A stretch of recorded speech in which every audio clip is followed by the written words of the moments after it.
La realidad es lo generado históricamente. Y lo generado históricamente no es que pasa y ya está, no pasa y ya está. O sea, la escuela de Altamira han pasado y han pasado. No, han pasado y están ahí. Y han producido efectos. Así, sí, claro. Esos efectos, mezclados con otros, han continuado produciendo efectos. Y todo eso es elemento constitutivo de la realidad actual y de la futura. Bien. Luego, el conocimiento de la realidad histórica es el conocimiento de la realidad. Y nuestro material empírico, el objeto de nuestras preguntas, es eso. Es lo históricamente generado. Hay más cosas que se pueden querer saber, por supuesto. Pero me estoy limitando a esas. Bien.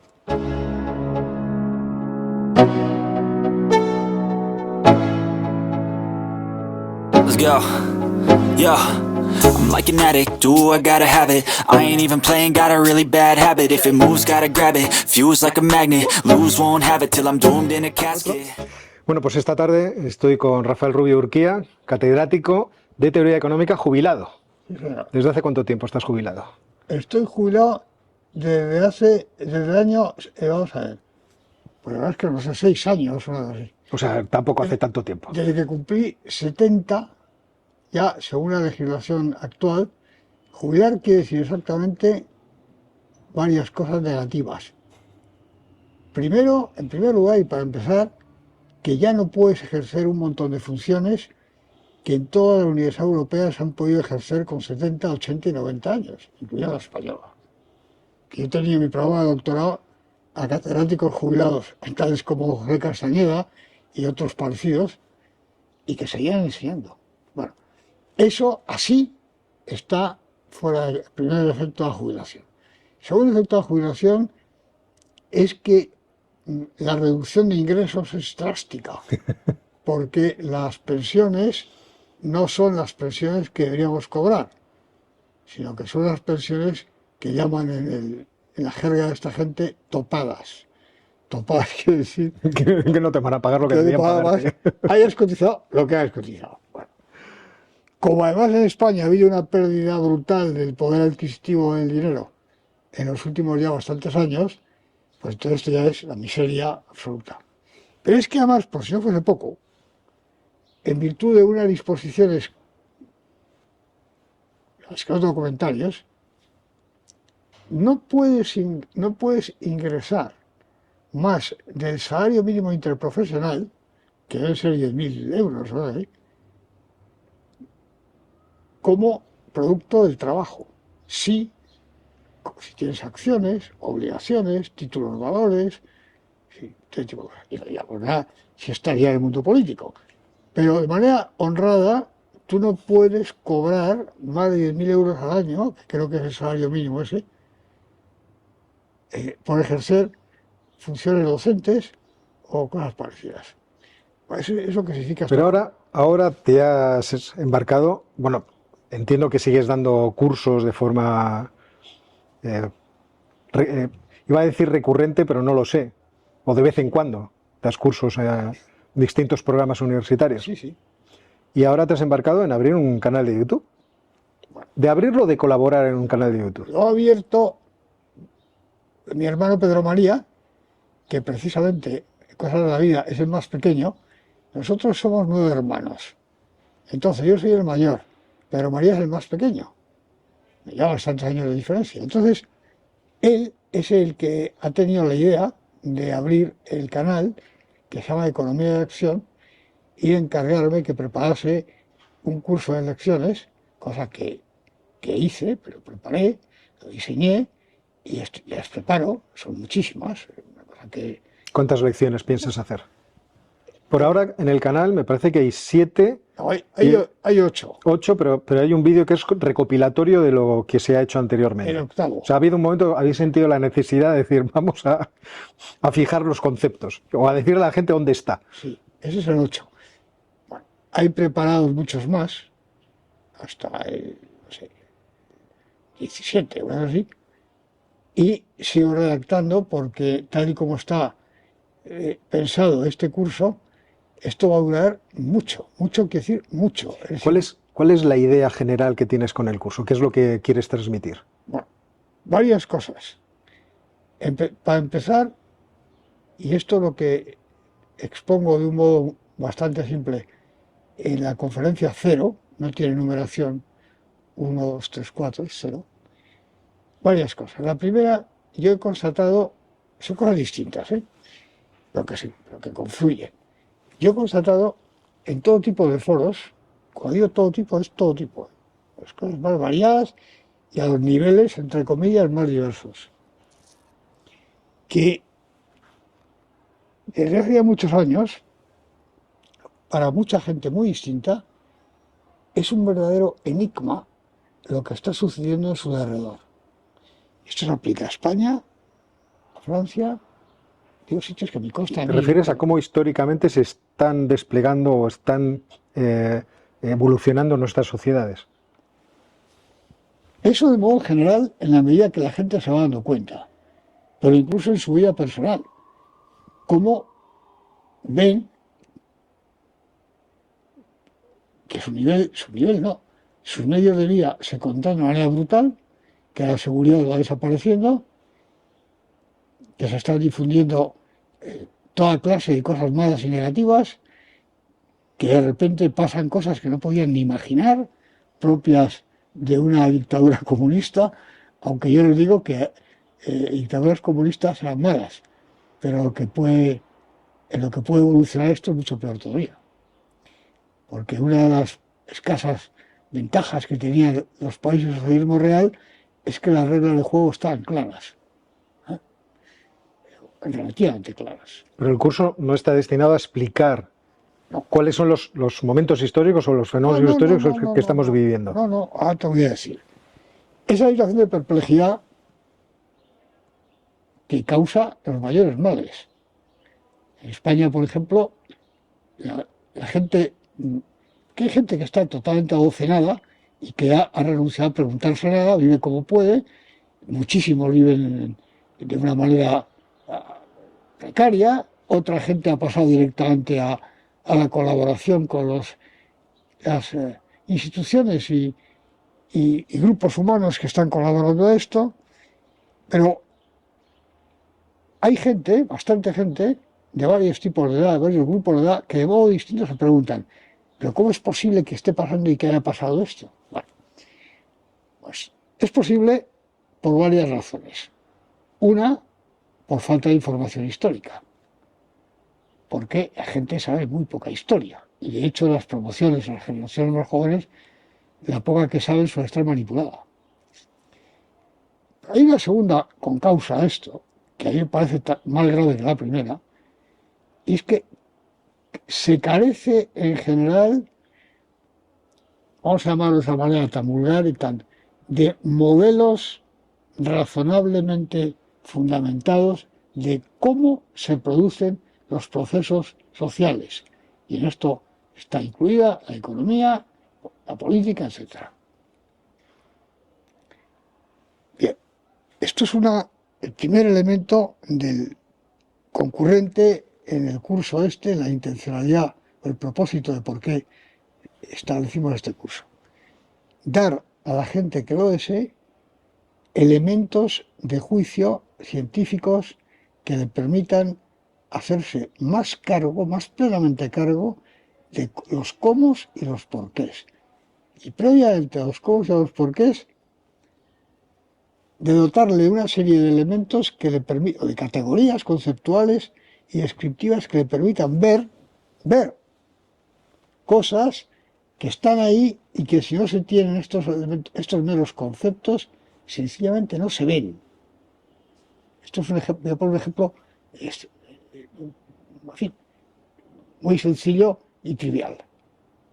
esta habitación en la que estamos está sin duda llena de fenómenos de todo tipo de los que no tenemos la más remota idea. Pero algunos sí. Por ejemplo, sabemos que hay, o puede haber, y hay, ondas electromagnéticas. Si uno no tiene en la cabeza la idea de que puede haber ondas electromagnéticas, ni el concepto de qué sea esto, es que no puede ni concebirlo, no lo concibe. Usted mira, ve una onda, no ve nada de eso.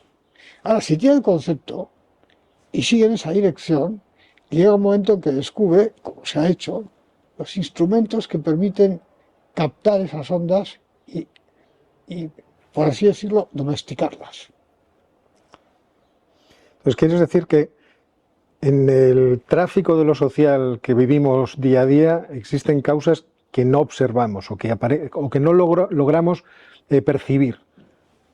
No solamente causas, sino hechos que están aparentemente a la vista, sin entrar todavía en el intento de explicación. Y procesos que están activos, pero que no son fácilmente discernibles. No, por ejemplo,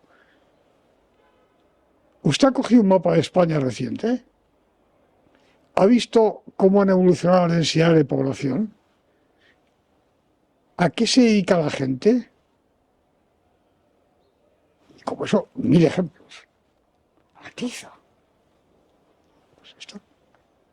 China, vamos a ver. ¿Usted ha visto alguna vez un mapa de China reciente y ha vuelto a mirar la densidad de población, dónde está concentrada la población, todo eso? Pues claro, si usted hace este ejercicio, va a descubrir algunas cosas interesantes sobre la República Popular China, por poner un ejemplo. Es decir, meros hechos. Usted se ha dado cuenta de que con una hora de su trabajo, usted ahora puede adquirir en los mercados bastantes menos cosas que hace 20 años. Esto no es una cuestión ideológica ni de opinión, es una cuestión de contabilidad elemental. Se ha dado cuenta y ahí sucesivamente. Luego vendrá el por qué y el cómo.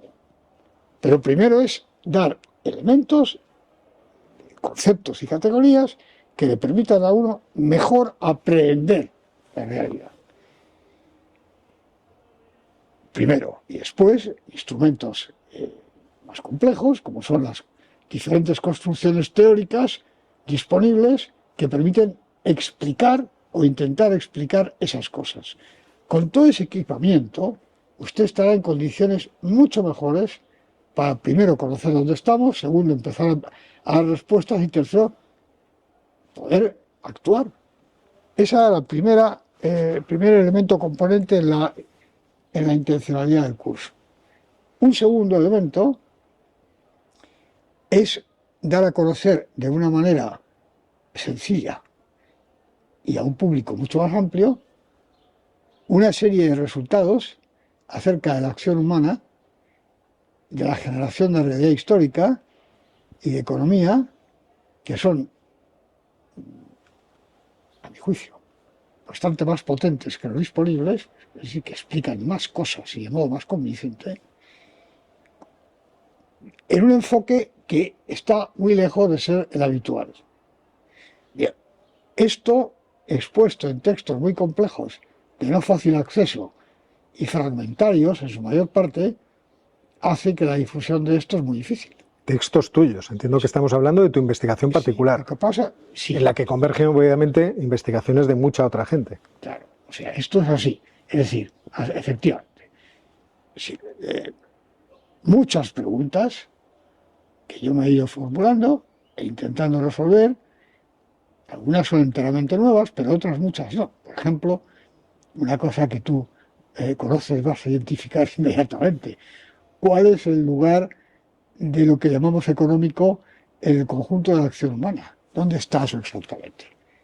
Bueno, pues esto, podemos ver. En realidad, cuando llegamos a tu curso, en cierto modo estábamos en esa pregunta. Sí. O sea, estabas tú produciendo precisamente trabajos para responder esa pregunta. Exacto. Y además aplicándola a muchas dimensiones distintas o direcciones distintas. Sí, porque para contestar esa pregunta en particular, hay que acuñar una serie hay que hacerse más preguntas todavía, más diversas, y acuñar toda una serie de conceptos, intentar obtener resultados analíticos, contrastarlos con la realidad empírica conocida y todo eso, ¿no? Entonces, en muchas de esas cosas, pues naturalmente yo en realidad soy el continuador de otros. Por ejemplo, en el caso concreto de esta cosa de dónde está lo económico en el conjunto de la acción humana, pues naturalmente el punto cero, por lo que yo sé, es Aristóteles, en política. Después hay toda una serie de escarceos que yo conozco imperfectamente, porque una de las cosas que aprendes, como tú sabes muy bien, en este oficio nuestro, es que siempre hay alguien olvidado, no conocido o no visto en ese sentido, que ha pensado en cosas parecidas. Así que todo esto hay que formularlo con mucha humildad y mucha parsimonia. Por lo que yo alcanzo a ver, el siguiente hito importante conocido de esto, así saltando mucho en el tiempo, sería Fomises. Fomises llegó hasta donde llegó. Pero en el sentido de la acción económica, Sí. porque Santo Tomás también tiene una teoría de la acción que es interesante. ¿Dónde está la cataláctica en la praxeología? Llegó hasta donde llegó, y llegó bastante, y yo por eso tengo, por supuesto, en otros muchos temas no comparto sus juicios, pero ese sí, tengo un gran respeto por Luis Fomises, porque hizo un esfuerzo en condiciones personales bastante malas, por cierto. Porque yo no sé si la gente sabe cómo se desenvolvió la vida académica en Nueva York, pero desde luego no fue una cosa ni fácil ni grata. Pues en condiciones no fáciles, y en medio de una hostilidad declarada, llevó adelante una tarea de pensamiento e investigación que es muy notable, muy notable. Pero en este punto concreto llegó al límite y ya no sabía, realmente no terminó contestando la pregunta. Bueno, pues esos son, bueno, estos dos, hay muchos más, ejemplos de personas sobre las cuales yo me considero continuador y superador en la medida que he sido capaz, o eso creo, de haber dado respuesta a preguntas que no estaban bien contestadas o que ni siquiera estaban contestadas ni bien ni mal, están planteadas, que no es poco. En otras cosas, pues no he tenido que partir, no de cero porque nunca se parte de cero, pero de casi cero. Entonces, es toda una visión de este curso se llama Economía y Acción Humana. Es decir, se pone un énfasis muy grande en economía, pero podría extenderse, cosa que en este curso no vamos a hacer, extenderse a otras muchas cosas, ¿no? Así que el primer elemento, el primer, digamos, pilar de motivación del curso es proveer a la gente que quiera oírlo de elementos que le permitan entender mejor no ya las cosas extrañas que estamos viviendo, sino en general. El segundo, que tiene que ver con el primero, pero es distinto, era consignar y dar a conocer un montón de resultados y de conceptualizaciones que no son de fácil acceso. Yo ahora estoy escribiendo una especie de tratado que es una colación de casi todas estas cosas en orden. Lo que pasa es que esto se hace, desgraciadamente, tiene una cierta complejidad analítica y de exposición. No porque yo quiera que sea así, pues es así. Bueno, pero es verdad que tus escritos han sido difíciles porque tú has insistido mucho en tratar de ser muy claro, muy concreto, definir muy precisamente los conceptos que ibas a utilizar. Sí. Y eso es verdad que a mucha gente le ha hecho muy difícil leer tus escritos. Sí. A tus discípulos en general no, porque ya, como nos habías entrenado, nos era más sencillo. Sí, pero yo recuerdo una cosa aquí, no con ánimo de establecer comparación ni paragones, sino de dar información. El 90% de lo que debidamente de formado y empaquetado, pues acá ocurrió un símil bastante feliz, aunque esto es como lo de productos financieros tóxicos, ¿no? Lo que se enseña hoy en día en la mayor parte de los centros académicos como teoría económica, ni siquiera se llama teoría ya, es un invento neoclásico, pero ni siquiera en su versión verdadera, sino como los productos financieros tóxicos, empaquetado de una manera con otras cosas que son verdaderamente tóxicas. Bueno, la parte no tóxica de eso, microeconomía, el consumidor, el productor, el equilibrio, todo eso, eso es en su fundamento y en la mayoría de los puntos invento principalmente de dos personas con la coparticipación, no porque colaborasen, sino porque se produjo en el tiempo, de un tercero, que es un inglés, Jevons. Pero los dos principales son Leo Walras y Wilfredo Pareto. Es decir, yo recuerdo que en la biografía magnífica, por otra parte, de Skidelsky de Keynes, tiene 3 tomos, en un tomo que ahora no recuerdo cuál es, creo que es el segundo,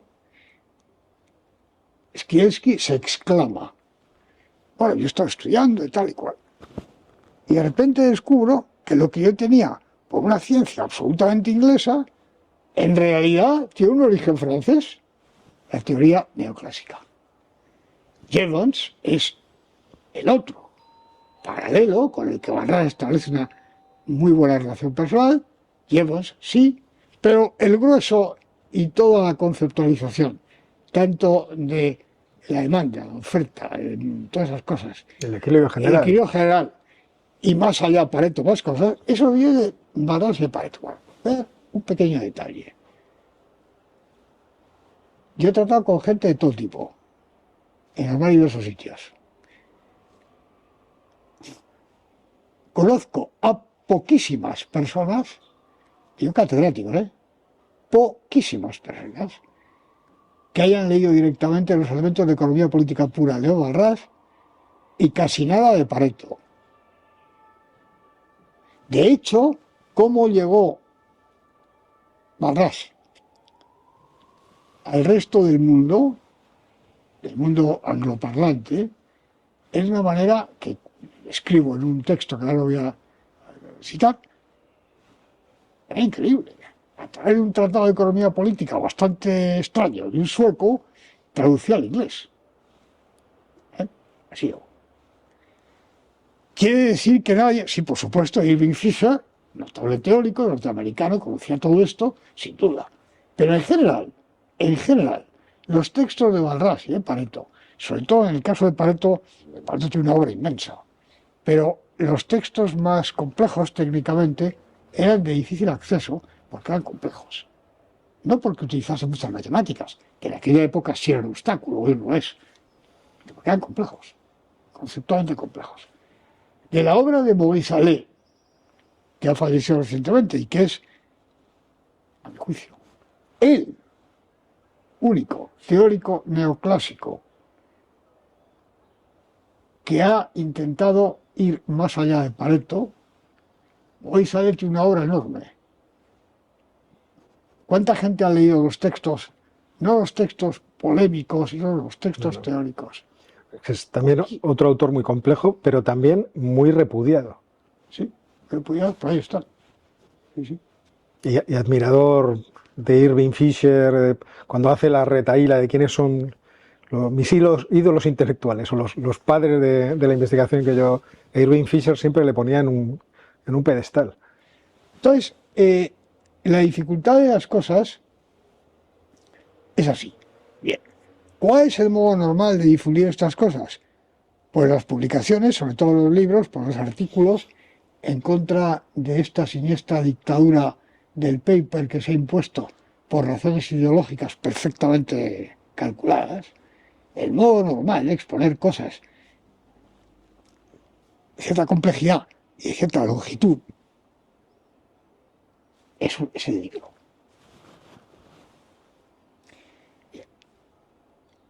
Normalmente estos son los mecanismos de difusión. Como esto no se ha hecho cada vez más complejo, primero porque el se ha impuesto como lengua franca de manera muy rápida. La lengua inglesa. La lengua inglesa es una lengua que tiene sus ventajas y sus inconvenientes. Los centros que difunden esas cosas son centros con unos condicionamientos determinados. Y últimamente están, en su mayor parte, severamente dirigidos por gente con criterios totalmente ajenos, en su mayor parte, al progreso científico verdadero. Cosa que, por cierto, también decía Moisale, cosa que sabía perfectamente. A continuación, la lengua española, por obra y gracia de las propias autoridades españolas, y con la colaboración entusiasta de un montón de españoles, que como siempre, léase a Estrabón, el primer libro descriptivo suyo de geografía, Iberia, yo lo recomiendo siempre, van a reconocer ustedes algunas cosas actuales, pues hay un montón de españoles que cambian de cualquier cosa según lo que esté de moda o que parezca tener prestigio. Entonces la lengua española, lengua máximamente apta para la difusión y la creación de ideas intelectuales complejas, ha sido o está siendo paulatinamente eliminada como lengua de pensamiento. A continuación, los centros académicos han cambiado radicalmente. Con lo cual, si una obra científica no está dentro de los parámetros cada vez más estrechamente diseñados de praxis, tiene unas dificultades muy grandes de exposición. Bien. Como muchas de las cosas que yo explico aquí creo que son de gran utilidad para el público y que les ayudarían, según veo que sucede cuando la gente las estudia, les serían de gran ayuda para entender muchas cosas, por eso lo hago. Así que esos son los dos elementos principales del curso. El curso está hecho, evidentemente, pues, gente con cierto hábito de pensar y cierta información general, pero no está pensado para gente que sepa economía y nada parecido. Pero tampoco es un curso para escucharlo tumbado en la cama. Me ha dado la sensación, cuando he visto las lecciones, que a mí también me haría falta papel y lápiz para ir tomando notas. Vamos a ver, Óscar, es que... Vamos a ver.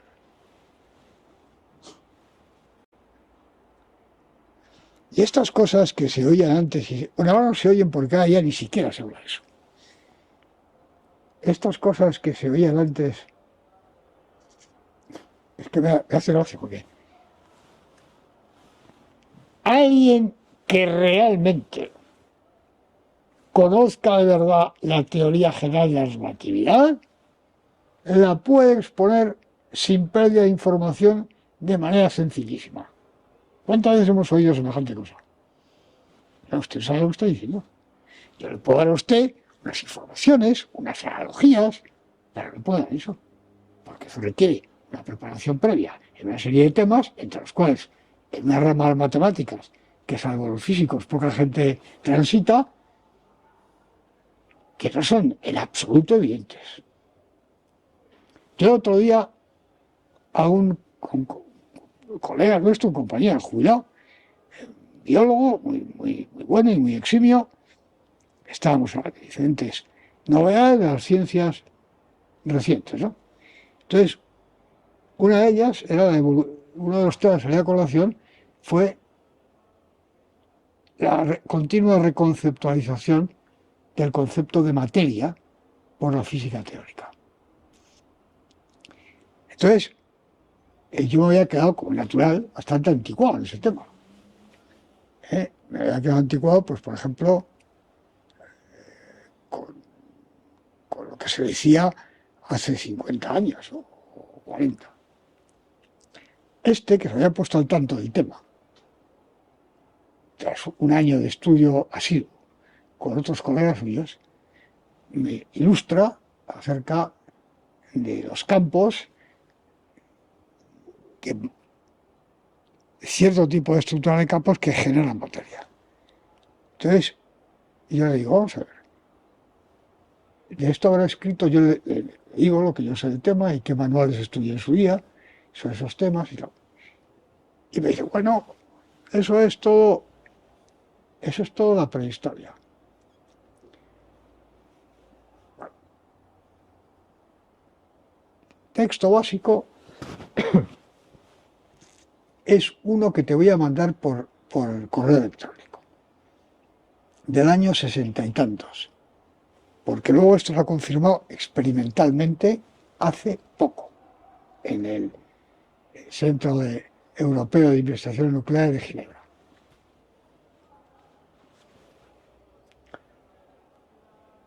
Bueno, pues muy bien. Y digo, ¿esto se puede leer? Sí, con cierto esfuerzo, documentándote, pero se puede leer perfectamente. Es un artículo de un señor que se llama Higgs, no Higgs como el economista, Higgs, H-I-G-G-S. Bueno, bien. De la Universidad de Edimburgo. Muy bien. Me lo manda, es un texto que tiene 2 hojas, ¿eh?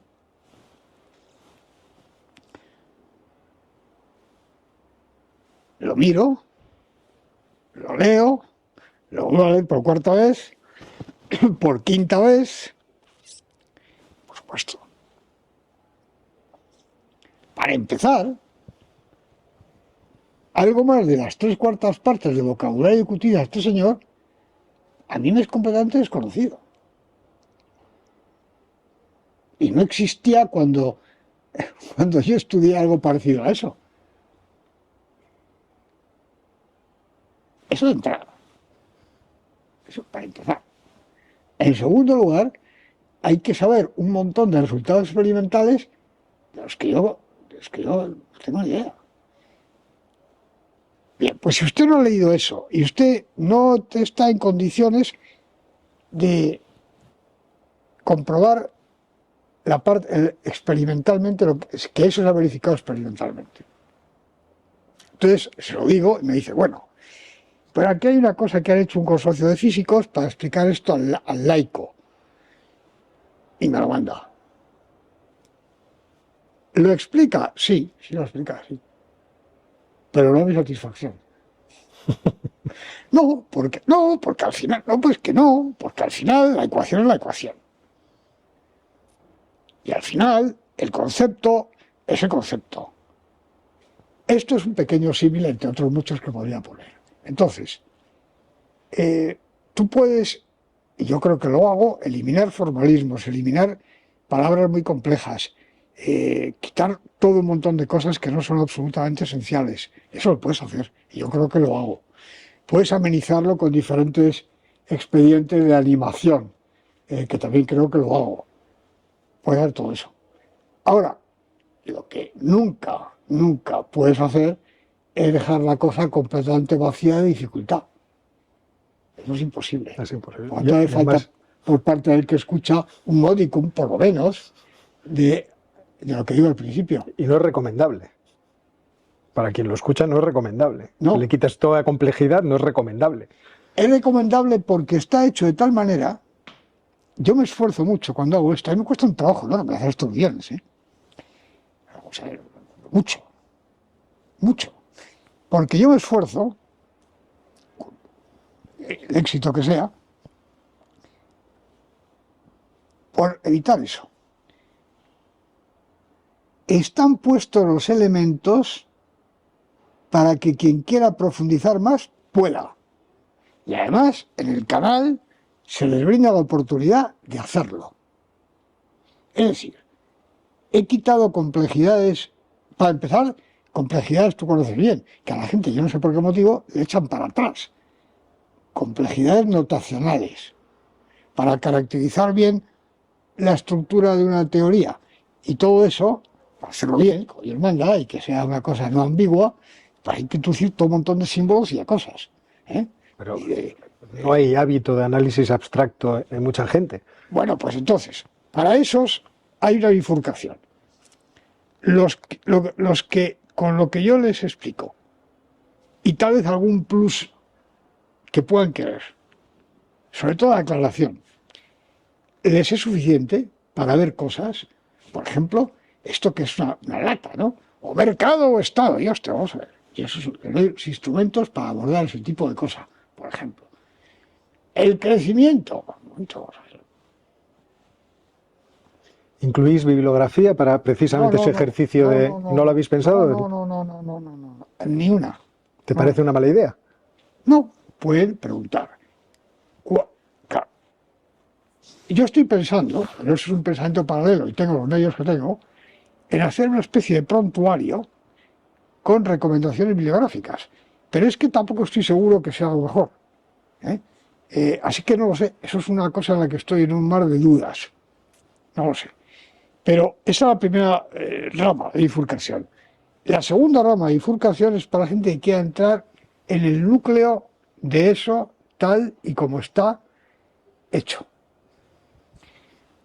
Bien, para esos segundos, para los primeros el curso es, a mi juicio, suficiente como para formarse una idea de la realidad, de los cómo y los porqués. Y ellos mismos decidir cuál de las explicaciones que a mí me parecen más solventes, cuál les es más convincente. Pero luego hay una bifurcación. También está hecha cada conferencia y previamente cada guión. De tal modo que aquellos que, por ejemplo, siendo economistas, o siendo antropólogos, o siendo teóricos de la historia, o físicos incluso, quieran, o biólogos, lo que sea, quieran ir más al fondo de los temas tal y como estos han ido siendo constituidos. Para estos segundos, el curso es una propedéutica general, porque les da una perspectiva amplísima de cosas a tocar. Así que eso es... ¿Cómo lo has estructurado? Bueno, la estructura es la siguiente. Vamos a ver. Si yo tuviera... Voy a contestar, pero antes voy a poner un lema previo, ¿no? En el libro este que estoy escribiendo, y que yo sabe si acabaré alguna vez, espero que sí, el modo de exposición es completamente distinto al que estoy siguiendo aquí. Porque parto de los primeros elementos a priori, que son consideraciones de tipo noseológico y metodológico. ¿Qué quiero saber? ¿Cómo creo que lo puedo saber? Todo ese tipo de cosas. Y a continuación, ¿cómo es el conocimiento empírico, el conocimiento de los procesos humanos? ¿No? Todo eso. De ahí se van deduciendo toda una serie de cosas y metiendo... Todo. Y una vez tenemos eso, pasamos ya al tema concreto de cómo es la acción humana y la generación de realidad histórica. Eso en el libro. Yo eso no lo puedo hacer en el curso. Es completamente imposible. Porque la mayor parte de las personas que siguen esto no entran en semejante tipo de pórtico. Porque su habitualidad de enfrentar los temas y de pensar no es esa. Pero ya no me refiero solo a gente ajena al mundo académico e intelectual, incluso colegas nuestros. Así que he adoptado un método distinto del que adopto para su exposición sistemática. Es el siguiente. Vamos a ver. Economía. ¿Qué es eso? No sabemos todavía. Lo vamos a investigar. Vamos a empezar con una cosa previa. Y es la realidad. La realidad de lo humano. La realidad de lo humano es lo que hay. Lo que hay quiere decir no solo lo que hay ahora. Lo que hay en cuanto ha habido desde que tenemos noticia de la existencia del ser humano y de sociedades humanas. Eso va a pasar. Tenemos un material empírico que cada día es mayor, porque cada día se conocen más cosas del pasado y del presente, aunque el presente muchísimas permanecen ocultas porque se quiere que permanezcan ocultas, del pasado porque no es visible y hay que investigarlo, y afortunadamente hay muchísimos progresos, muchos, en el conocimiento del pasado.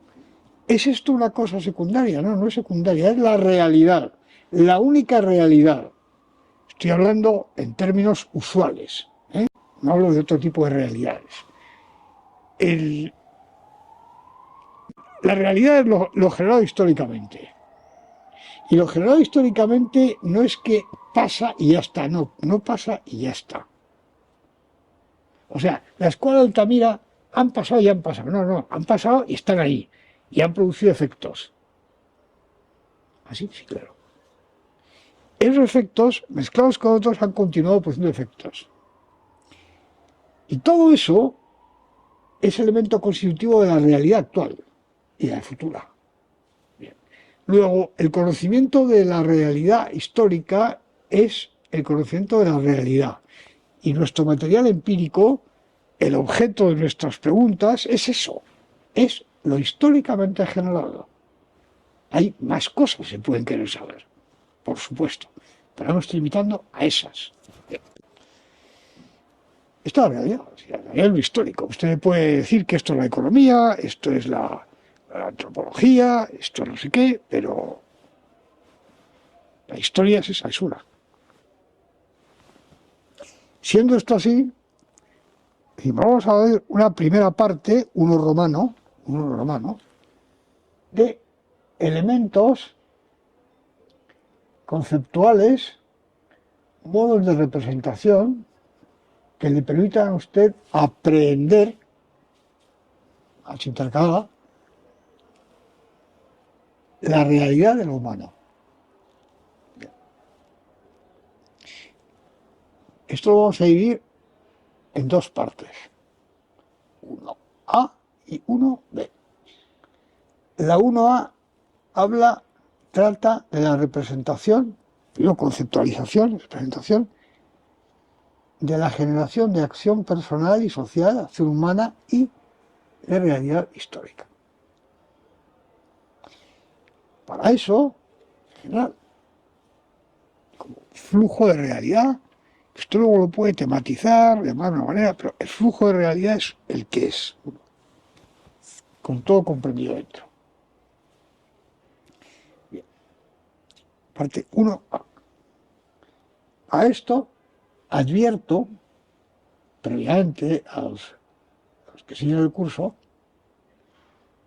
que naturalmente yo esto lo hago instalado en una cierta pretensión de conocimiento, que por supuesto les voy a explicar, pero más adelante.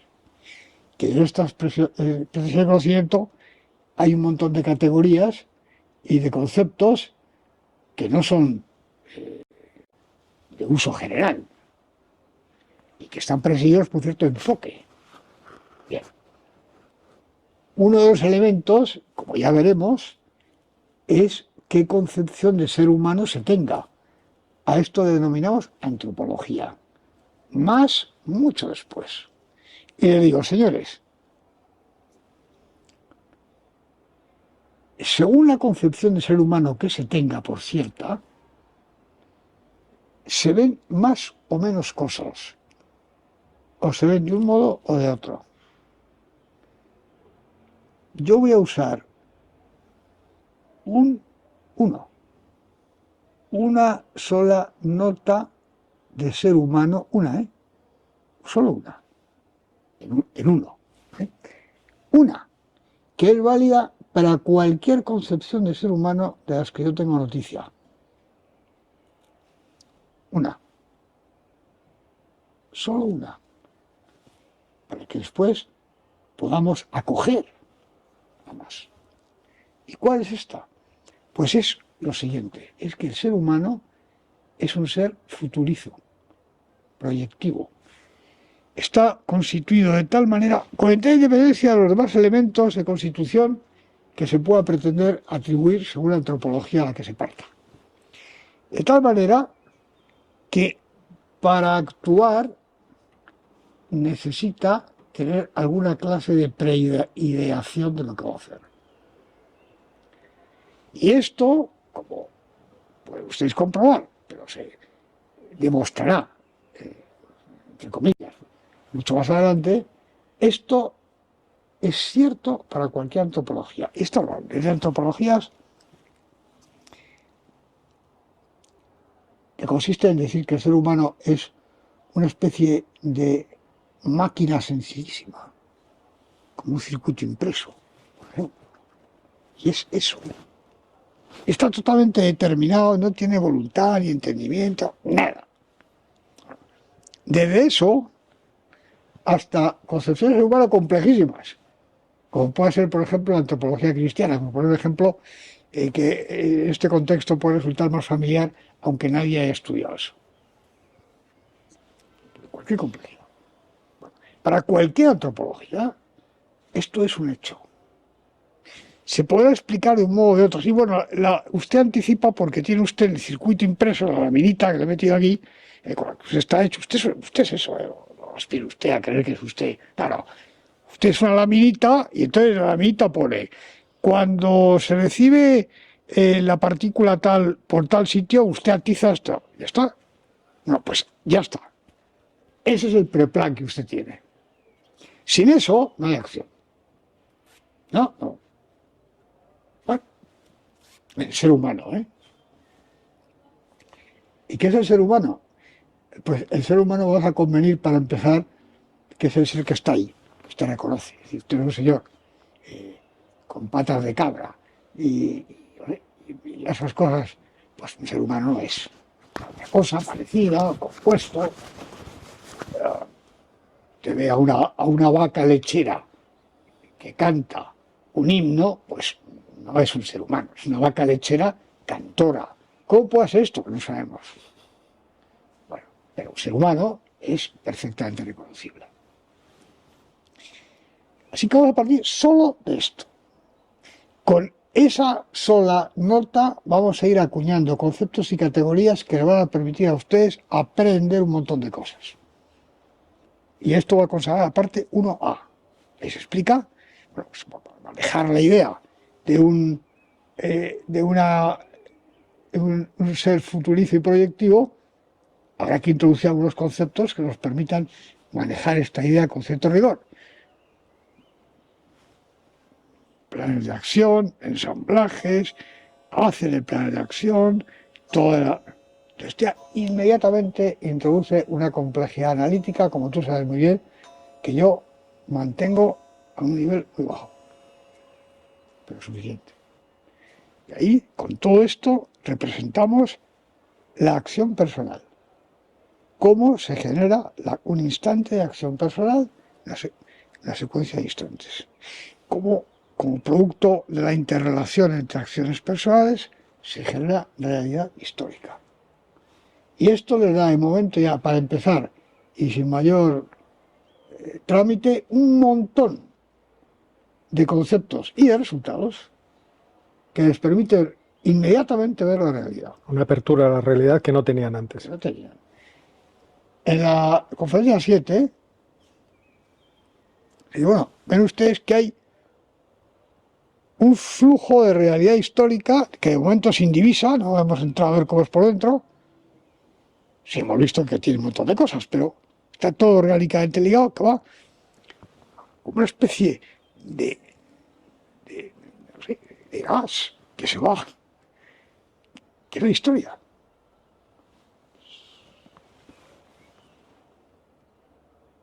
Hasta hoy. Pero ese gas, como ya hemos visto en sesiones anteriores, la realidad actual incluye prefiguraciones de futuro imaginado.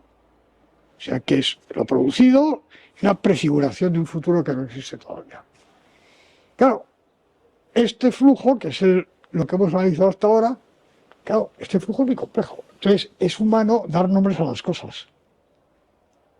Y decir, pues qué sé yo, esto es un roble, esto es un tilo, esto es una retorta, y es suficiente. Y estas cosas parecen todas, son vegetales. Esto en el orden de lo inanimado. En el orden histórico, pues exactamente igual. Los nombres. Tematizamos. No solamente algunos nombres, sino que lo convertimos en objetos de estudio. Todo tipo de nombres. Bueno, pues uno de los nombres es economía. Actuales, ¿eh? La economía, ya veremos más adelante, eso hay que verlo un poco más de cerca, ¿verdad? Pero en el uso actual de la lengua española, pues economía designa una serie de cosas, porque hemos dado nombres. Luego otros designan política, sociología, criminología, demografía, y así sucesivamente.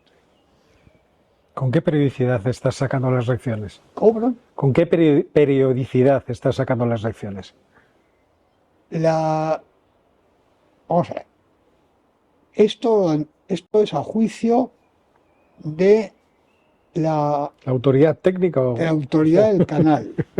Yo, por lo que llevo comprobado, que no es mucho porque no lo suelo hacer, esto suele ser unos cada 12 o 13 días en media, creo. Pero no lo sé, francamente. 12 o 13 días. Bien, esto es la parte 1A. Bien. 1B, que es lo que se está ahora radiando. La 1B es, ¿han visto ustedes esto? Hemos dicho que una de las cosas que está dentro de este flujo, no sabemos cuál, vamos a investigarlo, se llama economía, que es lo que a ustedes les interesa, ¿no? Bueno, vamos a examinar a ver qué es eso. Siempre dentro del ánimo del uno romano, que es elementos de aprehensión y representación de la realidad, no todavía de explicación. ¿Cuántos números romanos tiene el curso? El curso tiene 2 números romanos y un suplemento. Voy a explicar. El 1B se habla de economía y eso, el 1A tiene 8 conferencias, de las cuales la octava es una recapitulación, pero el 1B, que trata de economía, tiene muchísimo más. El 1B empieza en 9 y tiene como 15 conferencias. Donde damos vueltas, pero vamos, por arriba y por abajo. La descripción, caracterización, por arriba y por abajo. Por ejemplo, si quieres me pregunto, muchísimas cosas. Terminado todo esto, ya estamos para la conferencia 20 y muchos, entramos en 2. Porque al final de 1B, y antes de la recapitulación, hay una conferencia en la que hacemos preguntas. Ya al principio de economía, en la conferencia 9, empiezo diciendo, ¿por qué es interesante economía? Y pongo una serie de razones, sacadas de lo que a la gente le interesa, no lo que a mí me interesa. Al final les digo, bueno señores, ahora vamos a tomar todas esas cosas. Ahora tienen ustedes más elementos. Con los elementos vamos a reformular preguntas que a ustedes interesan. Le hago una lista de preguntas, muchas. ¿Ustedes quieren saber eso? ¿O alguna de estas cosas? El público está dividido, uno les interesa más una, otro. ¿Quieren saber eso, verdad? ¿Quieren saber de verdad? Sí, bueno. Habrían visto que hay más claro de lo que parecía, ¿no? Y que algunas cosas no están tan claras como parecía. Bueno, pues ya hemos progresado mucho.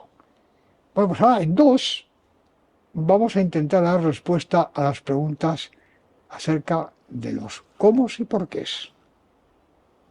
Y a su vez, el 2 romano se divide en 2A y 2B.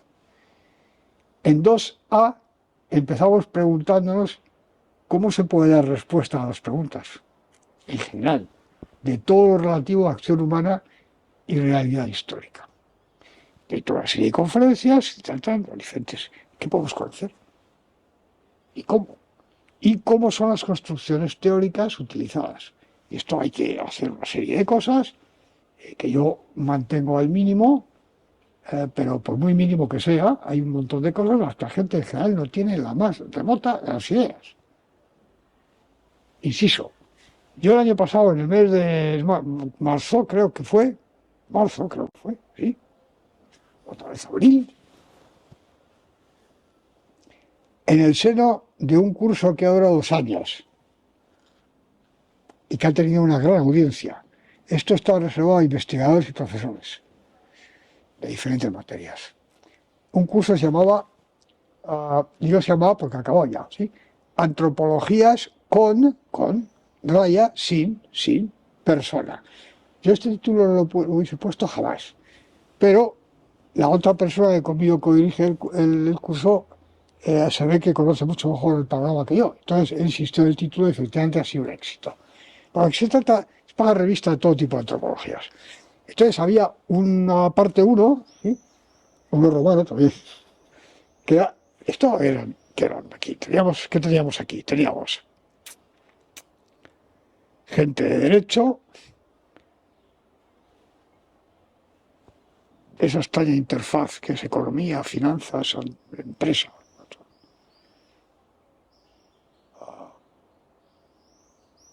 Filólogos, gente de filosofía, biólogos de diferentes especialidades, historiadores, 2 o 3 personas que procedían del mundo de la física aplicada, inteligencia artificial y todas esas cosas. Bueno, y habría más gente, pero eran muchas, eran 50 o más. Bien, era de todas las edades, porque había desde jóvenes de 28 o 30 años que estaban en una fase avanzada de su tesis doctoral, hasta catedráticos jubilados. Así que imagina el espectro, ¿no? Entonces, parte 1, que tuve que dar yo. Naturaleza de las antropologías. ¿Y qué son y para qué valen? ¿Para qué valen en el sentido estricto? Así, ¿cómo operan en el conocimiento y en la producción de realidad? Bueno, pues esto fue unas sesiones que eran varias horas, ¿no? Que yo di.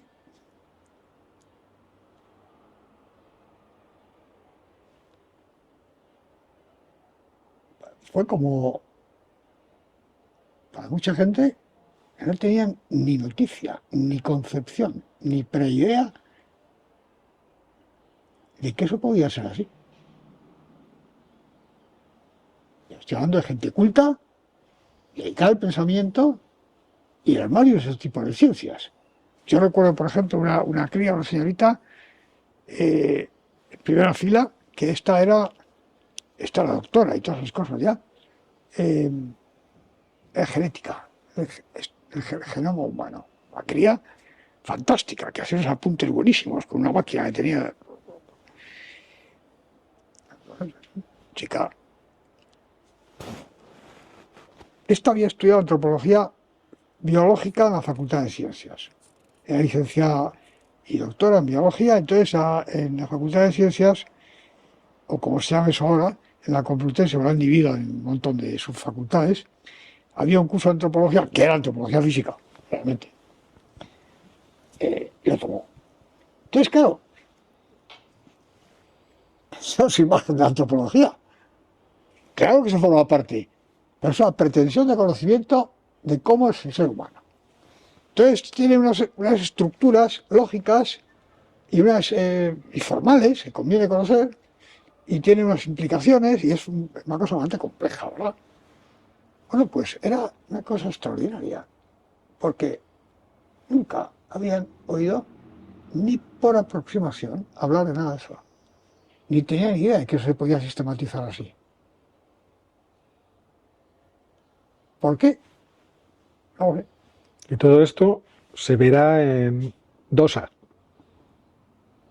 ¿De qué, perdón? Quiero decir, todas estas cuestiones antropológicas las veremos posteriormente en el curso.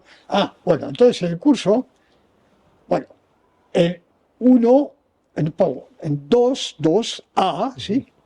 En 2A, cuando se expone las fuentes de nuestras pretensiones de conocimiento, ¿dónde sacamos el conocimiento? Pues hay una parte que son las construcciones teóricas. Y como se demuestra, ya está demostrado, cosa que no gusta a todo el mundo, pero es así, toda construcción teórica tiene una estructura que se describe. Esa estructura, un elemento fundamental es la antropología objetiva que el teórico adopte de facto, lo sepa o no, adopta una. Eso sí lo explico ahí, porque si no es completamente imposible en 2B explicar cómo son las construcciones teórico-económicas, es decir, las diferentes explicaciones acerca de la realidad cuya más fácil aprehensión hemos visto en 1B. Ahora que aquí sería extremadamente útil, pero yo no hay manera de hacerlo, que paralelamente a eso, o tal vez no paralelamente, sino un poco después de empezar, que los estudiantes tuviesen alguna noción sistemática de la realidad empírica, es decir, la realidad histórica, incluyendo la actualidad.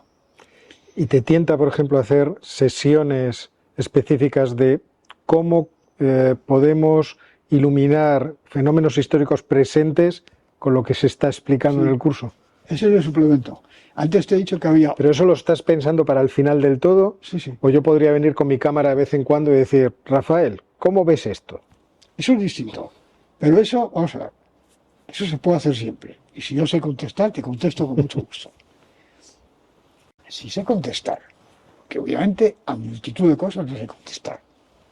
Hay temas los que Bueno, tengo... tú y cualquiera. Es decir, bueno, hay gente muy atrevida que contesta cualquier cosa de todo. Eso se ven unas cosas extraordinarias, ¿eh? Pero extraordinarias. En fin, te contesto una serie de cosas sí, y otras no, porque no sé nada. Algunas sí. Por ejemplo, tengo una idea bastante precisa de algunas cosas que para mucha gente son un misterio. Y es cómo se está produciendo la implosión, sin precedentes históricos que yo conozca, de la civilización occidental. Bastante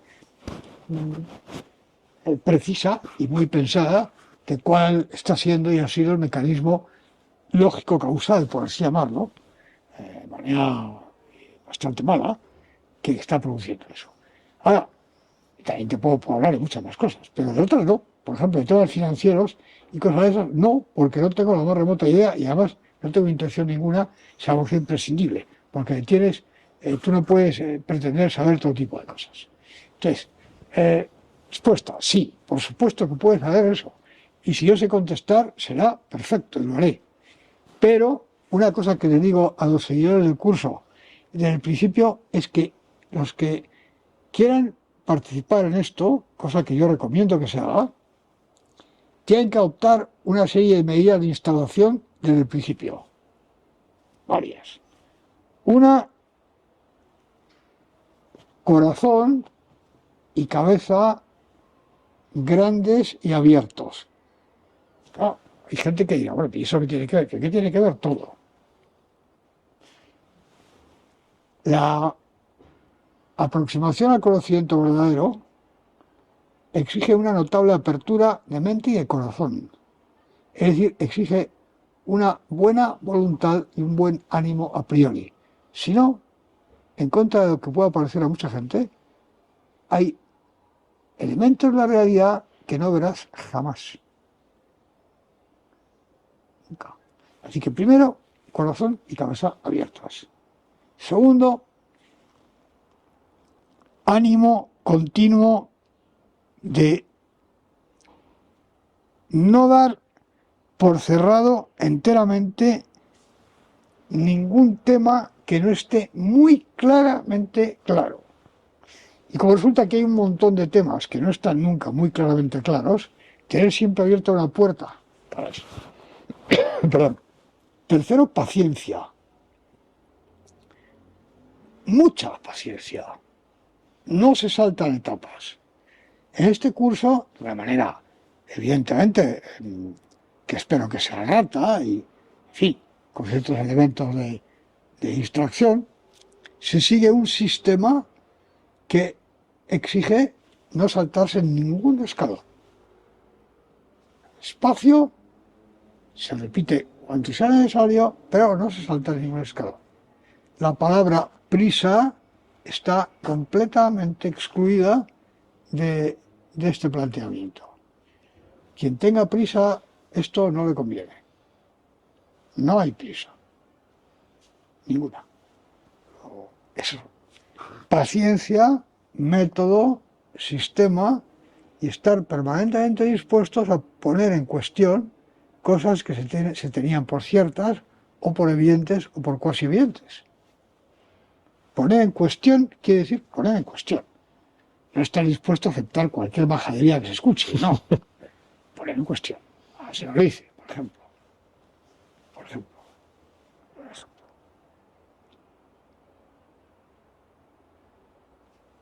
Ejemplo. Yo no sé ahora porque, pues no lo sé, efectivamente. Pero hace años, cuando se estudiaba etnografía, pues se estudiaban todo tipo de casos, ¿no? Y claro, esto dependía de los años, de dónde se estudiaban, de quién lo enseñaba, todo eso. Pero hay algunas cosas que eran bastante fijas, ¿no? En la época en que yo estudié eso, ¿no? Una de ellas era los sistemas de intercambio peculiares, algunos de los cuales. Uno, el potlatch, de los indios de lo que hoy es la Columbia Británica, son indios Quakiut, ¿sí? Y todos estos señores tienen un territorio y una zona lingüístico-cultural que es mayor que los Quakiut propiamente dichos, y esto hace una cosa que ha sido estudiada hasta la sociedad. Interesantísimo. Esto aquí, ¿no? Columbia Británica, por cierto, la monarquía universal hispánica y concretamente la administración de Nueva España llegaba hasta ahí, cosa que he descubierto que la gente no sabe. Nosotros llegado, el último fuerte español está más o menos donde está hoy la isla de Vancouver. ¿Quién te ha visto y quién te ve? Bueno, pues eso es cualquier. Este verano es posible que mandemos a Ángel Rodríguez a explorar esas regiones. Hombre, pues lo del Quakiut, yo no sé si seguía habiendo indios de esos, Quakiut, yo he visto indios Quakiut, pero era como una especie de feria etnográfica, ¿no? Entonces ahí, bueno.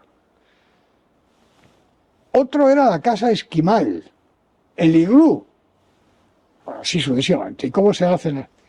Y otro, que es al que iba a referir, era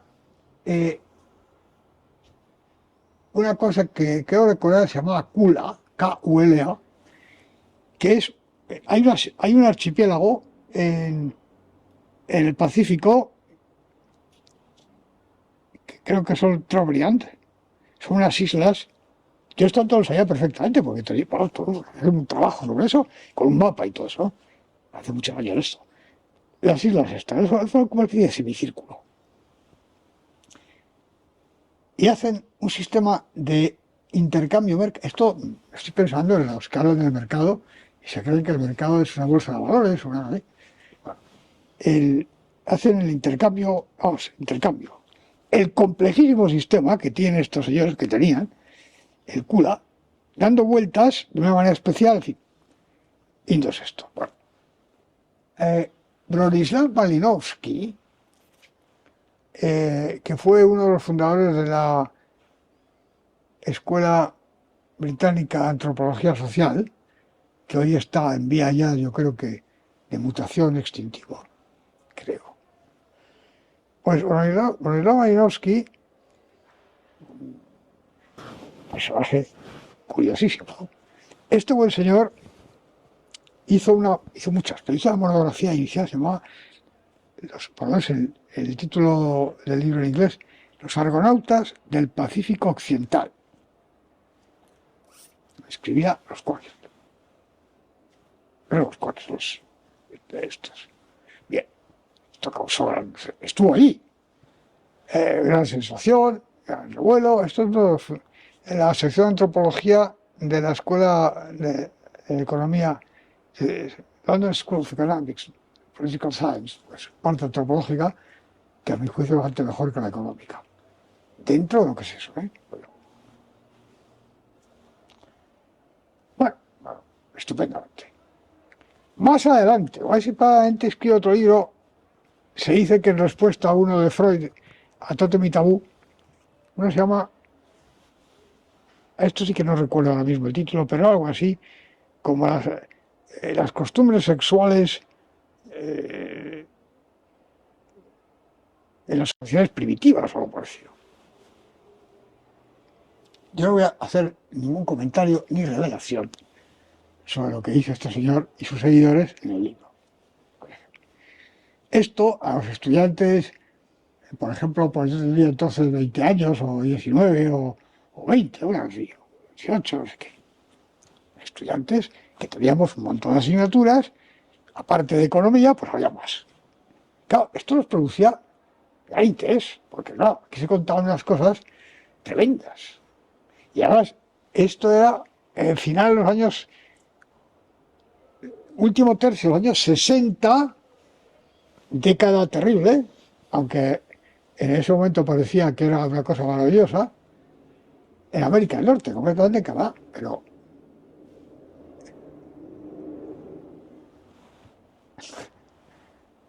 bueno, gran parte de las cosas que dice este señor han resultado que no son ciertas. Y lo mismo pasa con otras muchas cosas. Yo tengo que reconocer que a mí me causó, o sea, me costaba trabajo decir, pero ¿cómo va a ser esto? No, exactamente así no es. Pues hay que estar dispuestos a reconocerlo. Hay que estar dispuestos a reconocer las cosas. Y no, otra cosa es que siempre quepa un margen de duda, todas esas cosas. Así que esos son los elementos de ánimo con los que debe partir por propia voluntad quien se aproxima a este curso. Y tener paciencia. Paciencia. Bueno, pues si te parece, dejamos aquí lo que es esta entrevista, prometiendo a los que nos vean en el canal que volveré para cumplir la promesa que nos expliques cuestiones concretas, por ejemplo, la decadencia de nuestra civilización occidental, que yo creo que es algo que podría interesar mucho en otras ocasiones en el canal. Y por supuesto, recomendando, se nos ha ido la luz, ya la batería ha decidido morir, recomendando a la gente que visite el canal. Dejaré en la descripción del vídeo pues las direcciones para que podáis acudir al canal, que os recomiendo vivísimamente. Y bueno, pues darte las gracias, Rafael. A ti, Oscar. Y como siempre os digo, nos vemos muy pronto. Y muchísimos saludos a los que tienen la bondad de escucharnos.